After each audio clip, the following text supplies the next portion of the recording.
Bem, então vamos continuar aqui, né? A gente estava falando dessa visão compartimentada que a gente tinha.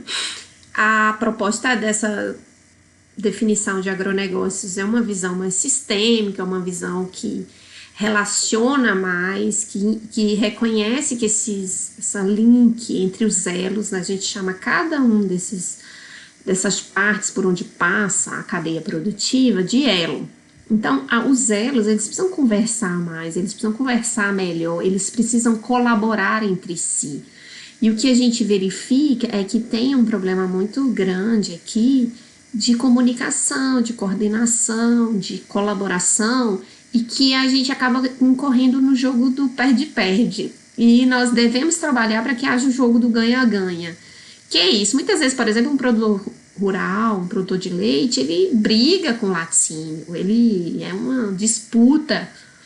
Quando para os dois é importante ter um produto de qualidade, um produto em volume e um pagamento justo. Se a gente consegue fazer essa conexão mais de uma maneira mais inteligente, mais profissional, a gente vai ter um leite, um queijo, uma manteiga melhor, um consumidor mais satisfeito, que paga por aquilo. E esse ajuste, esse refino das relações é uma das questões fundamentais de entender esse conceito e de estudar cadeias produtivas, tá? Voltando aqui, uma questão que é muito interessante da gente pensar é que, embora a propriedade rural seja a razão de tudo isso, sem a produção agropecuária a gente não tem a cadeia. Então, é interessante pensar numa metáfora assim, vamos imaginar que acabou todas as fazendas. O que acontece no curto prazo? No longo prazo, a gente está fadado realmente a sumir, né, do mapa. Mas, vamos imaginar, no curto prazo, vai começar a acabar as agroindústrias, as lojas agropecuárias e assim, os supermercados, né? Então, a gente vai vendo assim, quem está mais perto é agronegócio, quem está muito ligado é agronegócio, tá?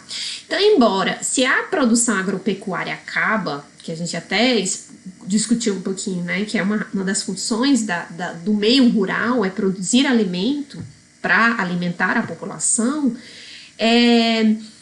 Embora ela seja a principal, ela é a mais frágil, ela é que, no geral, recebe a menor remuneração de onde passa todo esse dinheiro. Uma questão que eu gosto de colocar para vocês refletirem, pensarem sobre o universo, digamos, é por que países desenvolvidos têm subsídio, por exemplo. O que é o subsídio? É uma ajuda que se dá aos produtores, em geral, a agropecuária recebe esse subsídio. Quando eu fui morar na França, eu tinha muita raiva do subsídio, porque eu sempre pensava assim, poxa, a gente já tem tanta dificuldade, ainda tem que concorrer com um produto que recebe ajuda do governo e a gente não recebe nada. E aí eu pensava muito assim que o produtor lá, ele era meio acomodado, ele não produzia tão bem, porque afinal de contas ele recebia alguma ajuda. A gente tem essa visão muito distorcida, né? Igual essa lógica que a gente acha que a pessoa ganha Bolsa Família e não quer trabalhar mais, porque ela vai viver do luxo de R$60. Enfim, então eu tinha essa visão bem distorcida, né? Simplificada enfim, de tudo. E aí, chegando lá, eu fiquei muito surpresa, porque eles são muito bons, eles são muito eficientes, eles são muito profissionais, e eu tive que entrevistar muita gente dessa área, estudar muito, e aí eu fui observando que por que vocês acham que eles dão subsídio? Por que o Estado ajuda a produção agropecuária?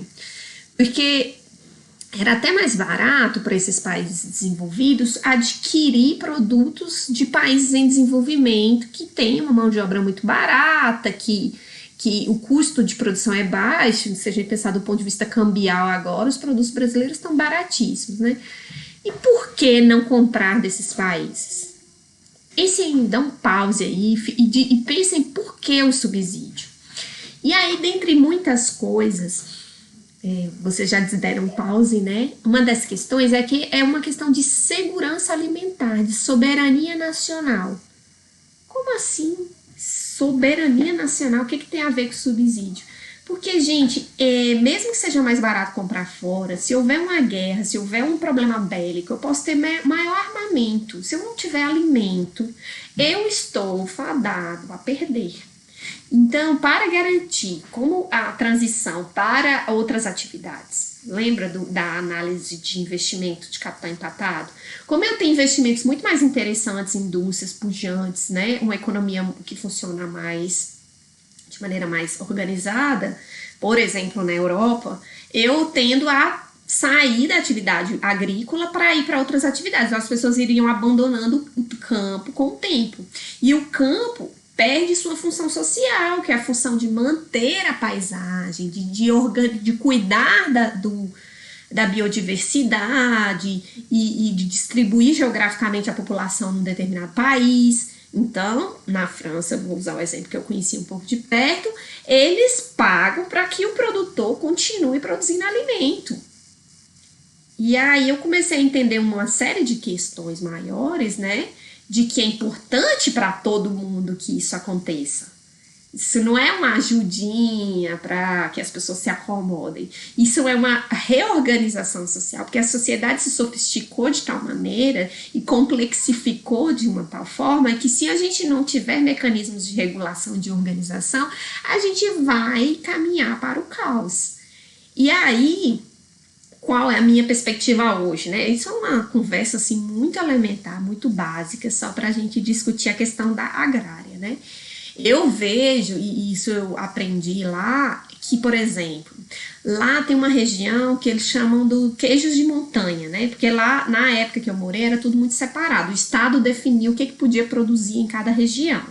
Desde 2014, se não me engano, houve uma mudança e os produtores estão livres para produzir a quantidade que quiser. Eu estive em 2011 e não era assim. Mas o que acontece? Por exemplo, tinha uma região, a Bretanha, que é a região de produção de leite. Então, lá os produtores ganhavam um auxílio, e para ganhar esse auxílio era super difícil, esse subsídio. Os produtores tinham que comprovar a vacinação do gado todo, e não era enrolado como aqui, a gente sabe. Tinham que entregar os balanços financeiros das fazendas dos últimos 5 anos. Então, só produtores que garantiam que produziam alimentos de qualidade, que eram eficientes, que cumpriam todas as regras e pagavam impostos, que tinham direito a acessar esses benefícios. Então, essa é uma questão. Então, além disso, eles ganhavam um valor X. Quem morava numa região que era mais difícil produzir leite e que era mais desestimulante, ou seja, era mais fácil transitar para outra atividade econômica, ele ganhava um subsídio maior. Então, nesses queijos de montanha, além do Estado incentivar o turismo e a agregação de valor através dos queijos artesanais, a gente ainda tinha um subsídio para a produção leiteira muito maior. E aí, qual é a perspectiva que eu penso hoje? Que seria muito mais inteligente, por exemplo, que houvesse subsídio para quem produz leite na caatinga, no semiárido, como é o caso da gente. Porque nós sofremos restrições muito maiores. Tudo bem que a gente é ineficiente, de fato a gente precisa melhorar muito, a ausência de assistência técnica, então eu não nego essa questão. Mas dadas as restrições hídricas, estruturais, eu estou me colocando nessa cadeia produtiva do leite, os produtores que estão nessa região têm muito mais dificuldade que os produtores da zona da Mata Mineira, por exemplo, do ponto de vista estrutural, tá, gente? Tem um monte de outras coisas também envolvidas. Como eu disse, a questão social, quando a gente está estudando sociedade, a gente não tem coisa fácil, é tudo muito, muito complexo, envolve muitas variáveis. Mas vamos lá. Se eu ajudo um sertanejo a se manter na propriedade, eu estou cumprindo a função social da terra, que é distribuir essa população, que é só resguardar as tradições, a história, o terroir, o valor que aquela pessoa tem. Porque se eu não apoio a migração, e aí muita gente vai para São Paulo, vai para Recife, as pessoas vão se esvaziando daquela região. Por quê? Porque é inviável. Porque tem um período que funciona, mas tem um período que eu fico à mercê da boa sorte e secas avassaladoras. Então, essa questão é fundamental para a gente entender. Isso também nos ajuda a entender por que a propriedade rural ela é tão fragilizada. Porque ela está aqui, ela tem características muito particulares, que são a sazonalidade, a vulnerabilidade climática. Então, se chove demais, a gente tem problema. Se seca demais, a gente tem problema. Se esfria demais, temos problema. Se chove muito, mas chove fora da época. Esse é um dos grandes problemas daqui, né? Que a gente tem chuvas irregulares. Então, a gente não sabe quando vai chover. Então, a gente planta o milho meio que na sorte, planta o sorgo. Então, essa questão da dependência climática. A vulnerabilidade também de agentes biológicos, pragas, lagarta, gafanhoto, que mais? Cochonilha, tantas outras aí que vocês vão saber muito bem, patógenos de toda a natureza, né? Então a gente é muito mais suscetível. Nós temos uma oferta rígida, um exemplo que eu gosto para ilustrar, tipo assim, vamos imaginar que daqui a um mês vai vir um monte de chinês aqui para comprar colar de pedrinha. Então a gente sabe que eles compram muito e eles pagam bem, estão pagando em dólar, e a gente tem uma fábrica de colares. Aí a gente vai trabalhar turnos de 24 horas fazendo muito colar, porque a gente vai ter uma demanda muito intensa no próximo mês com esses chineses aqui. Mas se eu falar, não, os chineses vêm aqui mês que vem para comprar castanha de caju, désolé, a gente não tem como corrigir, ajustar essa oferta de acordo com a demanda, porque a nossa oferta é rígida, ela depende da natureza. Claro que a gente pode com estufa, hoje a gente controla muita coisa, mas o custo disso é muito mais difícil do que a indústria urbana, tá? Nós somos tomadores de preço, né? A gente já comentou sobre a concorrência perfeita.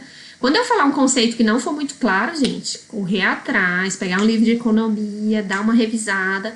Então, os tomadores, concorrência perfeita são produtos muito homogêneos, muito iguais, fáceis de fazer, que você sair da atividade não interfere nesse mercado. Então, você tem que vender ao preço que o mercado está te impondo. Então, se o leite estão pagando R$1,80, R$2, R$1,50, não adianta você querer vender a R$4, né? Então, você é tomador de preço. Já aqui nos insumos, nós temos oligopólios. São poucas fábricas de ordenhadeira mecânica, de uma série de insumos para produção agropecuária. Então, o produtor rural, ele compra insumos relativamente caros, porque quem define o preço é a indústria. Ele vende barato, ele tem aqui, vamos pensar num atravessador, que aqui a gente tem milhares de produtores, aqui a gente já tem menos. Então, vamos imaginar, a gente tem um atravessador que vem comprar na propriedade. Quantos laticínios a gente tem em relação ao número de produtores? São muito poucos. Então, a gente vende para um número pequeno. Então, isso configura num oligopsônio, poucos compradores. Então, eles costumam definir preço. Temos o problema da perecibilidade também, que nos coloca em situação de vulnerabilidade. Então, assim, a produção agropecuária, ela é a base de tudo, ela é essencial, mas ela também é muito frágil. E ela costuma sofrer as consequências dos problemas na cadeia produtiva como um todo, tá? Então, hoje a gente vai dando andamento aí, depois a gente vai discutindo outras questões. Nós temos que ter essa visão sistêmica de relacionar todos os setores. Aqui tem um exemplo mais da cadeia do algodão. Então, o setor de insumos, a propriedade rural, o armazenamento, que é um problema, a gente já conversou um pouquinho, né, de muitas cadeias produtivas brasileiras. Processamento, aí entra a agroindústria, então, massa de tomate, laticínios, que mais? Na silvicultura, nós temos as fábricas de móveis, nós temos o latex, porque, enfim, muitas e muitas e muitas possibilidades. As farinhas, o transporte, a distribuição. Imagina o tanto de dinheiro que movimenta. Então, uma produção de um saco de algodão aqui reverbera na economia de uma maneira muito intensa. Então, David e Goldberg, eles conseguiram mostrar com essa pesquisa e com o conceito de agronegócio de que a produção agropecuária não pode ser subestimada e avaliada exclusivamente com o que é feito na fazenda. Porque o valor agregado é relativamente baixo, mas quando a gente considera que para produzir esse algodão eu tive que comprar uma colheitadeira de não sei quantos milhões e contratar um avião para fazer passar o defensivo, e isso passou para uma loja e foi vendido num shopping caro, enfim, veja o tanto de dinheiro, de movimentação que a gente tem ao longo da cadeia, né? Então, veja, vai e volta muita comunicação, deveria ir e voltar mais comunicação, dinheiro, né? Então, o consumidor paga, que paga, que paga, que paga. Então, o dinheiro vem e o dinheiro vai. A comunicação, o consumidor quer saber onde foi feito o produto que ele está usando, como foi feito, é ambientalmente correto ou não. Então, o consumidor, isso é valor, tá? O consumidor reconhece que isso vale muito, muitos deles estão dispostos a pagar por informação. E nós vamos ver muito isso em marketing, para o produtor aqui saber o que ele tem que produzir, se é um algodão colorido, se ele é um algodão de um determinado tipo X ou Y, ele tem que saber quem que está comprando. A sociedade está mudando muito. Então, a questão... Como é que tá o nosso consumo de feijão? Tá aumentando ou diminuindo? Acho que eu já fiz essa provocação. A gente tem que saber qual é a perspectiva que vem. Porque, sobretudo, a oferta rígida, quando a gente muda aqui, a gente demora um tempão para mudar no carrinho do consumidor. Então, a gente tem que estudar quem é esse cara. E a cadeia toda tem que se ajudar a sinalizar. Por isso, quem ganha mais dinheiro é quem está mais perto do consumidor. Então, esse cara aqui, esse elo da cadeia produtiva tem que ser comunicar tudo, dividir informação, não tornar essa informação assimétrica, diferente. Porque a informação é poder, né? Muitas vezes por isso há esse equívoco de querer não compartilhar a informação. E isso é um problema muito grave. Então, passa para cá produtos, vão e voltam, né? Tanto produtos quanto articulação de negociação. Então, as instituições, as universidades, os bancos, os centros de pesquisa, muitas instituições de suporte estruturais, portos, aeroportos, viabilizam o fluxo das cadeias produtivas e do agronegócio nacional, né? Não.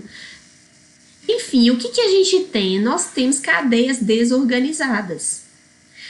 Nós temos uma falta de comunicação entre as cadeias, um consumidor muitas vezes insatisfeito, porque não recebe um produto de boa qualidade, e muitas vezes um produtor paupérrimo, que ganha pouco pelo trabalho que exerce. Eu costumo usar esse, para mim, um exemplo muito claro de cadeia produtiva. Desorganizada é a cadeia de caprinos e ovinos. E a região Nordeste é a região que tem o maior rebanho de caprinos e ovinos do país. Deixa eu hidratar essa iluminação aqui. Então, gente, o que acontece? A gente tá aqui, vai lá no bodódromo em Petrolina e pede um bode. Sabe o que eles te servem? Um carneiro. E muitas vezes... Não vou dizer não, mas às vezes eu como um bode e ele tá duro, ele não tem um padrão, um dia eu comi bom, outro dia tá ruim. O consumidor, ele quer saber o que tá comendo, ele quer padrão, ele quer um corte de qualidade.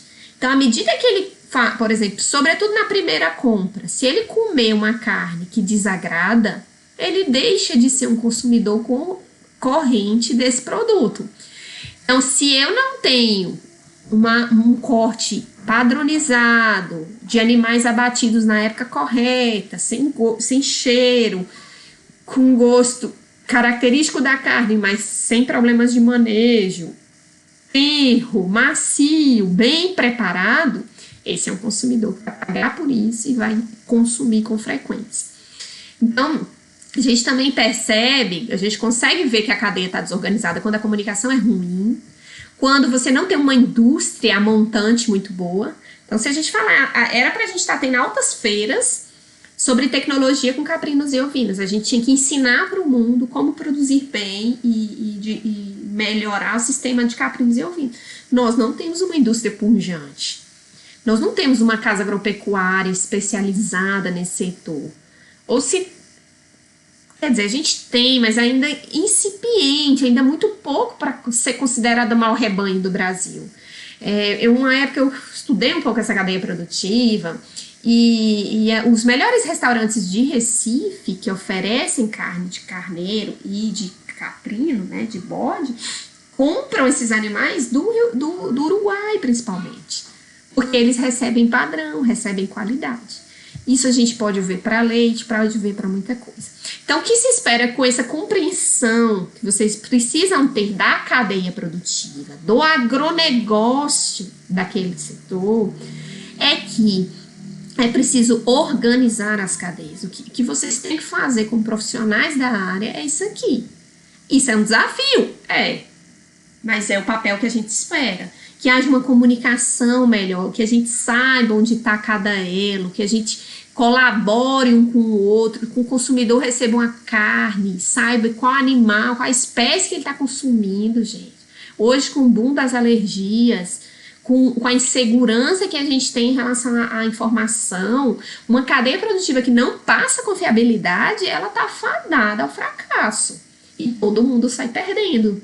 Não só o consumidor, ele perde num momento pontual, mas quem perde mais é o setor produtivo que não se organiza. Agora, fazer essa galera sentar, conversar, negociar e ceder de maneira colaborativa para coordenar a cadeia é muito, muito difícil, porque aí passa por questões sociológicas que muita gente quer negligenciar, a gente acha que economia, física e engenharias é que vão salvar o mundo. Hoje a gente vê que se a gente não souber organizar a sociedade, principalmente setores produtivos, a gente não avança, tá? Então, não negligencie aspectos psicológicos, sociológicos das relações. A gente estava comentando, né, sobre endividamento, por exemplo. Eu tenho para mim que o que mais define se você vai conseguir sair de uma situação drástica de endividamento é o psicológico. Se você tiver equilíbrio emocional, não estou dizendo que é fácil, não é. Primeiro começa por aí, não é fácil. Não vai dar tudo certo. Não, é difícil, é sofrido, é dolorido, é uma espécie de luto, mas é preciso colocar as coisas em ordem para conseguir sair disso. É mais ou menos uma cadeia produtiva desorganizada, exige desse grupo um capital social, um capital de sociedade muito grande, confiança, de troca, porque se um mente, se um enrola o outro, quer pagar muito barato para ficar rico. E aqui entra uma questão também interessante que eu gosto de discutir, é que uma empresa ela tem que ser um instrumento de paz. Uma empresa ela só vai ter sustentabilidade, se manter ao longo dos anos, se ela colaborar com os seus fornecedores e clientes. Porque se ela quiser estrangular e enriquecer muito, então é incompreensível como que um dono de uma empresa tem um jatinho, um iate e tudo mais, e seus funcionários não têm direito a nada. Então, essa relação assimétrica demais é muito ruim para a população como um todo e para a competitividade da empresa no longo prazo, tá? Sei que eu falo coisas que vão muito além, mas e que eu preferiria a sala de aula real para a gente discutir tanta coisa. Então, nosso foco aqui, embora a gente esteja estudando o elo fazenda, propriedade rural, ele se fortalece se ele olhar para fora. É a arte da guerra, de novo. A gente vai falar em planejamento estratégico isso aqui. Uma fazenda que for muito fechada só nela, só na sua eficiência, só nos seus custos e não cuidar nas relações, ela também tem muita dificuldade de ganhar dinheiro. Então, hoje não tem para onde correr. Nós precisamos fazer isso aqui, o dever de casa super bem feito e trabalhar na articulação das cadeias produtivas, ok? Então, vamos dar mais um passo.